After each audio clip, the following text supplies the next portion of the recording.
What's going on, guys? Tweeting Timber Outdoors, and today I'm going to go over my rod and reel arsenal, starting off the 2017 seasons.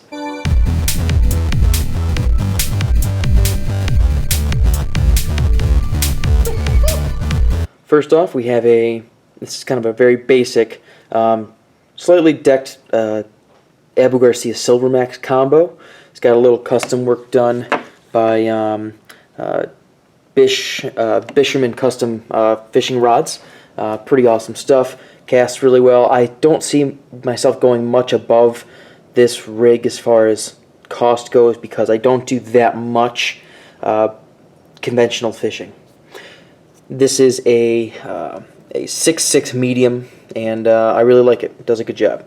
I usually run braid on this because this is what I usually use to flip because I don't have a boat, so I'm usually on docks and stuff. Next up, I have a medium heavy Harold Lindsley's signature Abu Garcia.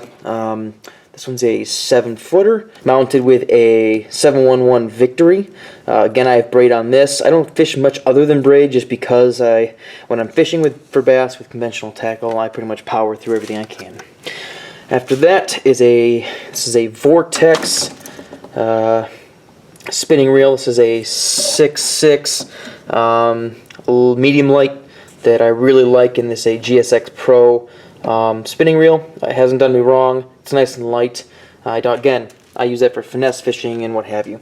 Up next, I have a very short Shakespeare ultralight with an octane, but it's by Quantum. 6-ball bearing, just a spinning reel that I picked up from somewhere. This rod, being a very short rod, is just a nice little fun beaten stick that I use to catch small panfish or sometimes even a loner trout rod. Underneath that is a Mitchell Avocet ultralight. That's a 7-footer.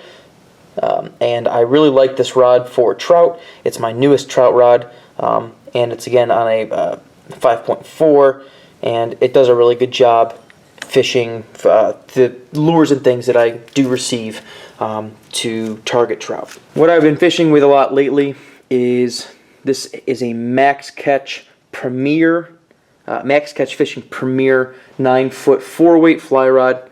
This happens to be in the green, kind of emerald green, carbon fiber type pattern with a Max Catch Avid reel. These reels are really inexpensive and they do a really good job. They're really smooth. I've been very impressed. I'm lined that with a Superfly line. I've had no problems or issues thus far, and it's a nice. This rod overlines and casts a normal size line very well. All right, going old school. Here we have a 5.6 weight. That is a Master Gray Series. It acts very noodle-ish. It's not the greatest, but it was one of the first ones I ever picked up, and it's a nice loaner rod that I let people borrow whenever we're trying to target bass. Next, we have an Abu Garcia. This is a custom signature 4-weight that I really like. Again, one of the first ones. For a 4-weight, I enjoy having a full well grip, and it does a really good job. It's very quick. It is a 2-piece, and again, I was considering getting rid of this guy, but I just couldn't get it, couldn't do it, couldn't find it in my heart because I really enjoy casting it. Up next is a 3-weight by Cabela's Three Forks. This is a 7.6 3-weight, and this little guy is nice and buttery. I like him for up close and personal stuff. It's hard to nymph with it because it is a shorter rod. However, it is very comfortable and casts a 3-weight line very well, and in my opinion, short range a 4-weight line extremely well. After that is one of my nice thickened sticks. This is a Bisherman Custom rod, gorgeous 9-weight. It's a 9.6 9-weight, and it's really, really nice for big steelhead and salmon, but it's been put away a little bit because of the conditions, and I've been catching a couple fish that are a little smaller, meaning like in the 5 to 10 pound range, and therefore I've downsized to a 7-weight, which is not shown. Up here, This little guy right here is the base for my Max Catch Fishing Traveler. It is a 5-weight, and it does a really, really good job stowing away. It's really light. It's a 7-piece, and therefore the tube is really nice and short to stow in the back of the car. I like this rod. The ferrules don't get in the way, and it's just nice. It's fun to fish. Here we have the bottom half of my Redington Form. This is a practice fly fishing rod. There is no real attachment for that. And essentially what it does is it allows me to cast in the garage or on the carpet or on the line or outside on the grass or whatever. And it really shows your flaws with your casting. Next we have a couple of unique pieces. Right here we have, I believe it's a Montague, but it came in a nice shipped box. I'm not a huge fan of the cork on here. I might actually do some work to the cork to make it more comfortable for me. However, this is the bamboo rod that I've been getting some action with, more so because it's one of my beaters. I like fishing bamboo, but I have some really cool news in 2017 for you, so stay tuned for that. It has 2 tips, but if you haven't fished bamboo, you gotta try it. Next, we have a fiberglass rod that I picked up. It is not my favorite. It's fairly heavy. It takes like a 7-weight line to get it even moving. It's 195, 6'6". It's a little on the shorter end.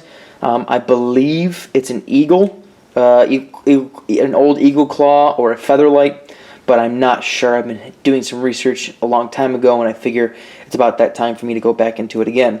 And last is my crowning piece, my jewel, my gem, my old Montague 9-foot bamboo.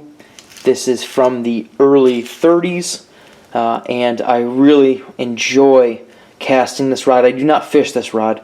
This rod goes above my mantelpiece because it is something that is near and dear to me. Original German, silver, agate, and it's one of my favorite things to cherish and hold. It was given to me by my grandfather, and therefore I do not fish it. What is not shown here is my Flex 9-foot 7-weight by Diamondback Fishing, and that is because I fish that religiously, and therefore it is packed and ready to roll in a couple minutes here for steelhead. So I've got that all ready to go. This is my pack that I normally bring with me as far as for steelhead or for bigger fish or for bass trips, what have you. I go pretty simple, just some tippet spools on a tee. I got my nippers and a thermometer. Thermometers are important to me. I carry a net with me. This net is small for steelhead, so that's why I have this nice medium-sized net by Wet Fly Fish. It does a great job, and I'll be using that the majority of the time. In addition, I do have a magnetic attachment to rip away the net. I have a dry fly blotter patch. I have a nice pair of hemostats, but it's also very important to carry a spare or 2 with you. So that's always nice. My boxes of flies inside, and I always have a 5-liter wet bag, dry bag with me where I put all my essentials. When I'm small fishing, I really enjoy these small micro packs by Allen. They do a really good job. They actually have a nice built-in net catch in the back, and I have a couple of those that I really enjoy, and they do a great job for me. As far as reels go, I'm not going to dig the reels out because I can just tell you offhand, I have a total of 5 reels, okay? And I re-spool them all with their extra spools. I have a 4 and a 5-weight line reel that goes on any of my 4 and 5-weight rods, and that spool is interchangeable, and I keep a spool of 4 and 5 floating, and if I need to, then I will reline with a sinking line. I have a 7 8-weight line reel that goes on my Diamondback, and that is by Max Catch Fishing. That is the BC reel. It's a great reel, very affordable, and I really dig that reel. And then I have an 8-9 that goes on my Big Boy, and then in addition to that I have a couple smaller traditional reels, click pawl reels that go on the bamboo and the fiberglass. And lastly, I do have a small 2 3-weight reel that goes on the 3-weight and I'm also looking to incorporate a 2 or 1 weight into my arsenal in order to have a better time with panfish and small trout. Hopefully you liked the video. If you did, give it a thumbs up. I know it's very informal, but I just kind of wanted to show you guys what I've been using. I'm probably going to be swapping some gear in and out coming up very soon. If interested in any of these rods, let me know in a message on YouTube, because there are a couple that I will not sell, but there are always options for me to get these rods in the hands of new or veteran anglers who want to get better or different rods to be able to try out different things. Like the video, subscribe to the channel, check out the rest of the playlist, and until next time guys, catch you guys on the flip side, tight lines, and we're out.